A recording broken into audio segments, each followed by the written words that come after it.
Assalamualaikum warahmatullahi wabarakatuh.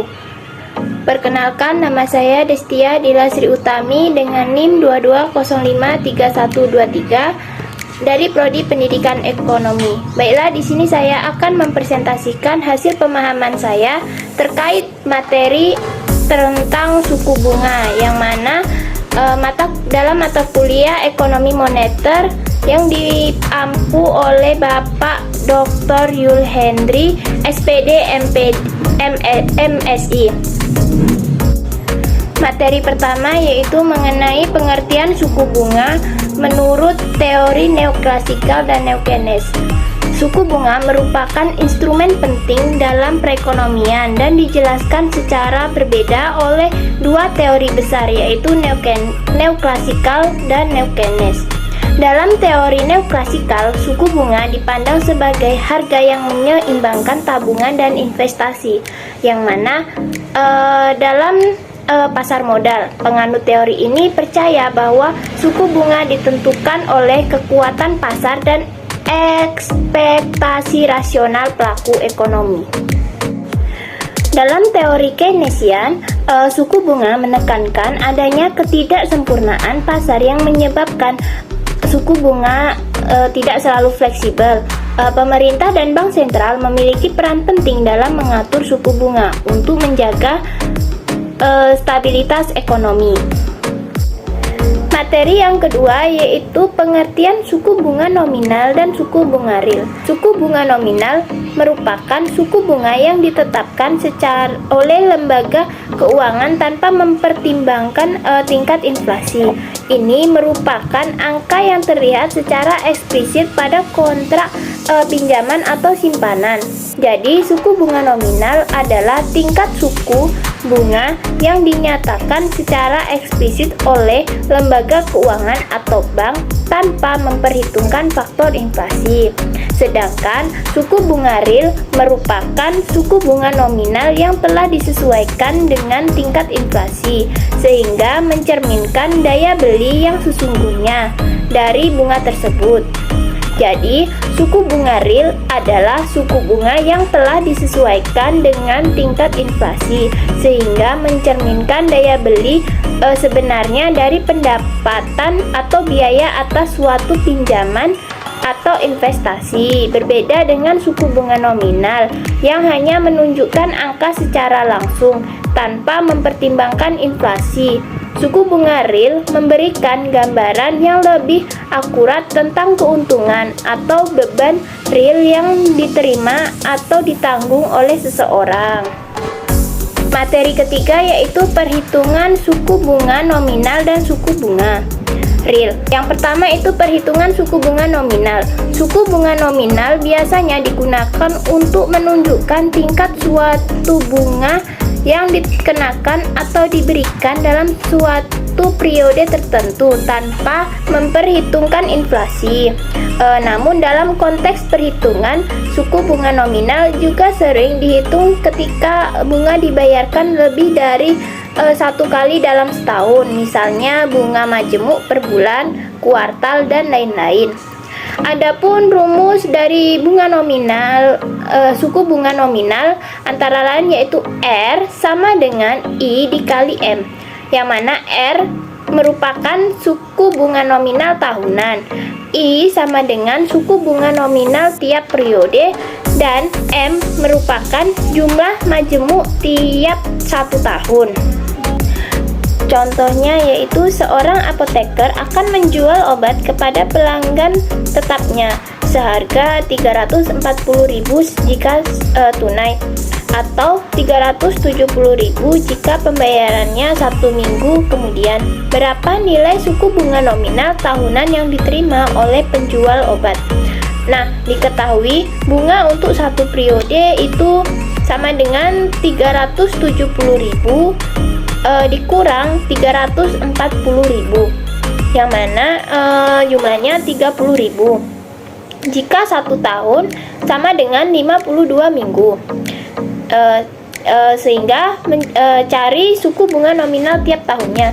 I sama dengan 30.000 dibagi 340.000, yang mana Hasilnya itu 0,088235294. Nah, diperkecil menjadi atau diubah ke dalam persen, yaitu 8,82%. Nah, kita cari itu suku bunga nominal tahunannya, yang mana R sama dengan I dikali M sama dengan 8,82% dikali 52 minggu, yang mana hasilnya itu 458,64%. Untuk perhitungan yang kedua itu perhitungan suku bunga real. Suku bunga real menunjukkan tingkat bunga yang telah disesuaikan dengan pengaruh inflasi, sehingga mencerminkan keuntungan atau beban sebenarnya dalam hal daya beli uang. Adapun rumus suku bunga real antara lain yaitu R sama dengan I dikurang V, yang mana R merupakan suku bunga real, I sama dengan suku bunga nominal, dan V sama dengan tingkat inflasi. Ada contoh soal, yaitu jika investasi memiliki suku bunga nominal 8% per tahun dan tingkat inflasi yang diharapkan adalah 2% per tahun, berapa nilai suku bunga real setelah inflasi? Nah, diketahui suku bunga nominal per tahunnya itu 8% dan tingkat inflasinya itu 2%. Maka suku bunga real sama dengan suku bunga nominal dikurang tingkat inflasi, yaitu hasilnya itu 8% dikurang 2% sama dengan 6%.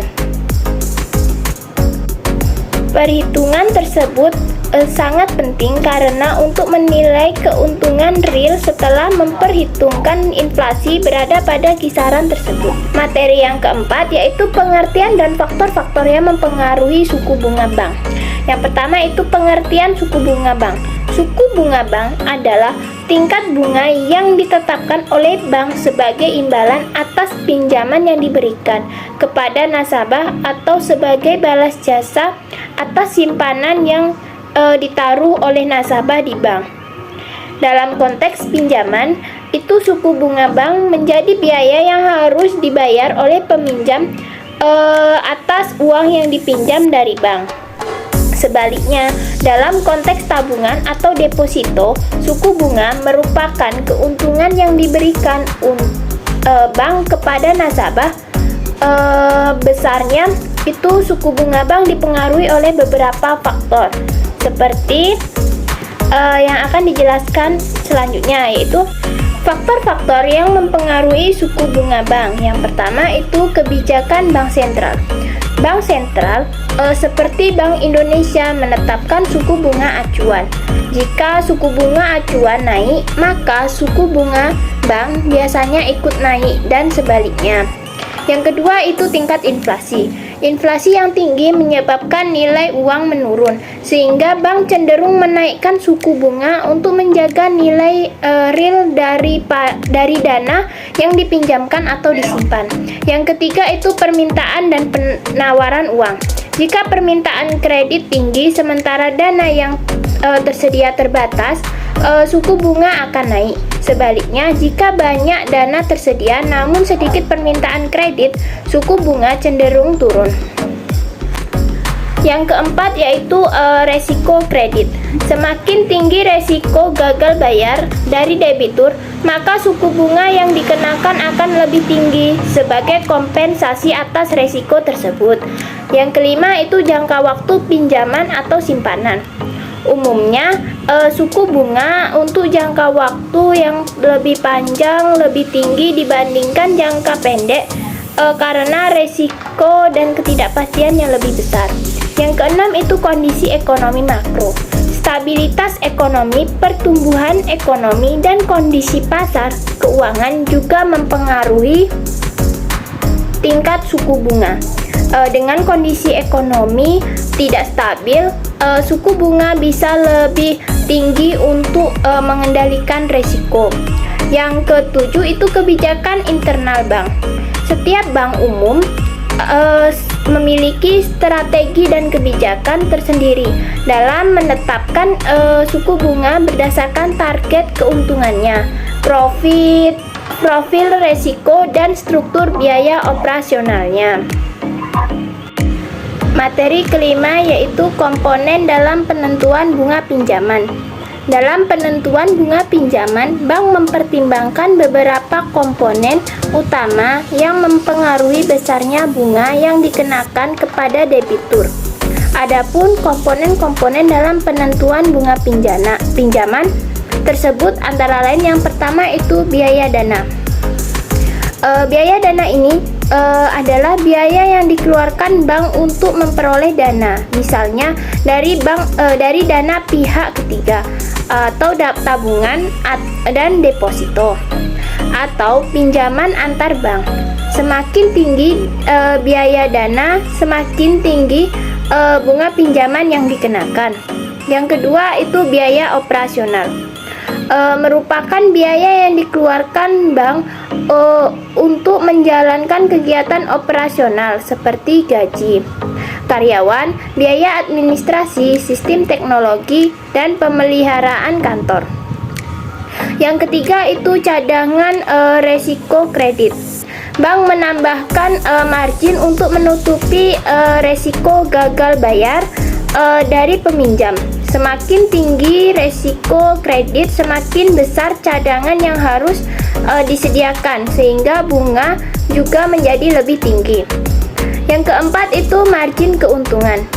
Bank perlu mendapatkan keuntungan dari pinjaman yang diberikan. Oleh karena itu, mereka menambahkan margin tertentu sebagai laba atas modal dan kegiatan usaha. Yang kelima itu pajak. Pajak yang harus dibayarkan oleh bank juga bisa menjadi salah satu pertimbangan dalam menentukan bunga pinjaman, meskipun tidak selalu disebutkan secara langsung dalam komponen suku bunga. Adapun rumus dalam penentuan bunga pinjaman antara lain yaitu suku bunga pinjaman sama dengan biaya dana ditambah biaya operasional ditambah cadangan resiko kredit ditambah margin keuntungan ditambah pajak. Masing-masing komponen ini disesuaikan berdasarkan kebijakan bank, kondisi pasar, serta profit resiko dari peminjam. Materi yang keenam itu jenis-jenis pembebanan suku bunga pinjaman. Jenis-jenis pembebanan suku bunga pinjaman mengacu pada cara bank atau lembaga keuangan menghitung dan mengenakan bunga kepada debitur selama masa pinjaman. Adapun jenis pembebanan suku bunga yang umumnya digunakan antara lain yang pertama itu suku bunga tetap.